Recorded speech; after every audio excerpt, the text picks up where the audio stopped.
Comment ça va, mon cher Renaud? Ça va très, très bien, Jean-Charles. Très, très hâte que ce tournoi olympique commence. Là, parce que, Oui. écoute, à un moment donné, là, tu sais, on n'est pas là-bas, ça c'est une chose. Ouais. Pour dire que ça change pas grand-chose parce que John Cooper, lui, a décidé que, savez-vous quoi, les entraînements, ça va être à huis clos. Ouais. Merci d'être venu nous voir. Ben oui, d'avoir fait le voyage. Comment ça a coûté l'avion, l'hôtel, ça Ben va? oui, Je veux dire, ben oui, mais, ben oui. mais toi, là, honnêtement, est-ce que pour toi, ça veut dire que les combinaisons de trio qu'il nous a montrées dans le seul entraînement public jusqu'à maintenant, c'est pas ça pantoute auquel on va avoir droit dans les faits?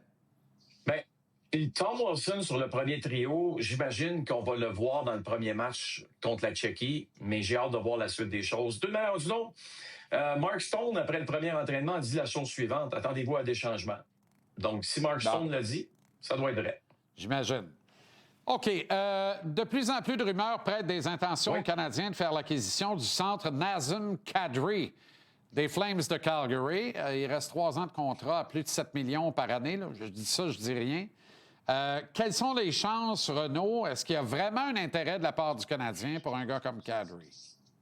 La logique, à la question, c'est oui. Il y a une réponse qui est très facile à donner.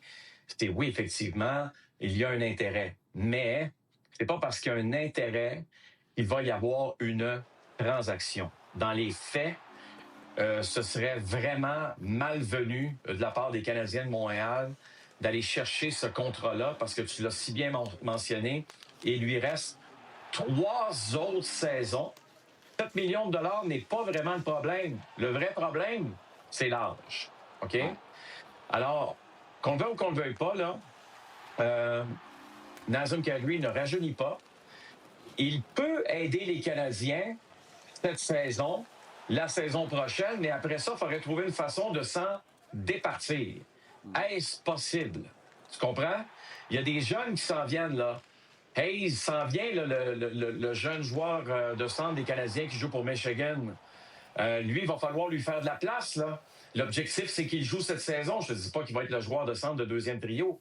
C'est pas ça que je suis en train de te dire. Mais il y a quand même une logique à respecter. Et l'arrivée de Nazem Kadri est logique pour terminer la saison et la saison prochaine est complètement illogique pour la suite des choses. Alors, je ne vois pas comment cette transaction-là pourrait avoir lieu, à moins qu'il y ait une entente. Et les Flames disent, ramenez-nous-là dans 2 ans, on va le prendre. Mais ça m'étonnerait que c'est comme ça que ça fonctionne dans la Ligue nationale. Ouais, ça m'étonnerait aussi, effectivement. Et puis moi, puis même cette année, j'ai des doutes sur le fit d'un Kadri, mais en même temps, des fois, là, je regarde comment ça se passe en Floride, particulièrement avec le Lightning. C'est le genre de gars qui pourrait mettre le feu aux poudres dans une série, faire prendre les nerfs un peu à certains éléments de Tampa Bay dans une éventuelle confrontation éliminatoire entre les deux clubs. Mais tu sais, on a-tu ce qu'il faut pour éteindre les incendies que ce gars-là pourrait allumer? Parce qu'il est capable d'allumer des feux dans un match, là. Rappelle-toi que ces 2 dernières séries avec les Maple Leafs avaient été suspendues. Ben oui. Ça avait coûté les matchs, ça avait coûté la série aux Maple Leafs. Ouais, exact. Je ne dis pas que Nazem Kadri, c'est un gars qui a plus de maturité, etc. Je veux dire, il y a un rapprochement, sa conjointe est montréalaise. Je veux dire, son épouse est montréalaise, etc. Mais c'est pas un country club, les Canadiens de Montréal. On n'est pas là pour faire plaisir aux gens. On est là pour gagner. Et à un moment donné, oui, Nazem Kadri, je suis convaincu, accepterait de venir jouer ici. Mais est-ce qu'il y a une logique avec sa présence avec les Canadiens? Je vais le répéter, cette saison, l'an prochain, oui. Mais après ça, il n'y en a plus de logique. C'est dommage, mais c'est comme ça. Je préfère de loin Ryan O'Reilly, qui en plus a des stats affolantes. Et son contrat est beaucoup plus... Il reste une saison. Là. C'est parfait. À avec 4,5, c'est une aubaine. On va se le dire, c'est une aubaine. Ouais. OK, le tournoi olympique débute donc demain. Juraj Slafkovský sur un premier trio, c'est tout à fait logique. C'est de loin le meilleur attaquant de cette équipe. La preuve en est, Tuna Tatar joue à gauche sur la même unité, la première des Slovaques, qui en ont perdu un peu. En cette valeur, je trouvais qu'ils émergeaient, qu'ils s'en venaient. Et là, il y a un recul chez les Slovaques. Écoute, moi, ça me rappelle 2010 à Vancouver. Rappelle-toi notre bon ami Yaroslav Halak, qui était le gardien de but slovaque. Mais regarde cette formation qui était, là, honnêtement, magistrale, Jean-Charles. Écoute, là, ça, c'est la défensive. Jaroslav Halak, évidemment, qui était le gardien du tournoi, mais c'est aussi cette attaque-là. Vous allez voir, si on a la chance de voir le tableau. Ouais. Regarde ça ici, là. Regarde la qualité de ces attaquants. Quand tu mets Gaborik sur le troisième trio, moi, je trouve ça assez spécial de voir ça. Et ce qui est dommage, c'est que tu as montré tantôt, et t'en parlais avec Dave, de l'équipe slovaque d'aujourd'hui.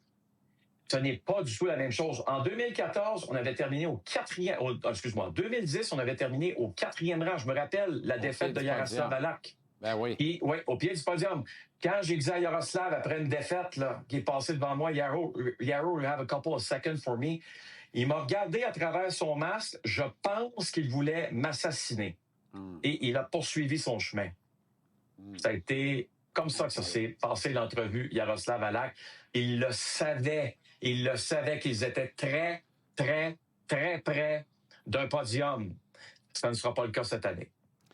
OK, il faut se quitter, mais un petit peu de brasse camarade dans la NBA hier, Renaud? Vite fait, je ne sais pas si on a le temps de montrer les images, mais oui, c'est pas parce que la Ligue nationale de hockey, on n'a pas de match, que dans la NBA, il ne se passe rien. Écoute, pourtant, ça semble banal, là.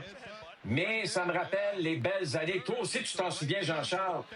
Les Pistons, là, dans le temps. Ben oui. Et Seigneur, que ça n'avait pas peur de brasser la cage. Parlez-en à Michael Jordan. Oui, tout à fait. Sur le court, ça n'avait pas peur, mais dans les estrades, ça te prenait un veston par balle. C'était épouvantable. Épouvantable. Pas loin. T'as un autre monde, mais sais-tu quoi? Je le sais qu'il y a bien des gens qui vont dire c'est épouvantable, ces images-là. C'est ce qui manque à la NBA 2026. Croyez-moi. Verra-t-on les suites de cette algarade, mon cher Renaud? Merci infiniment. Bonne soirée et à demain. À demain, Jean-Charles.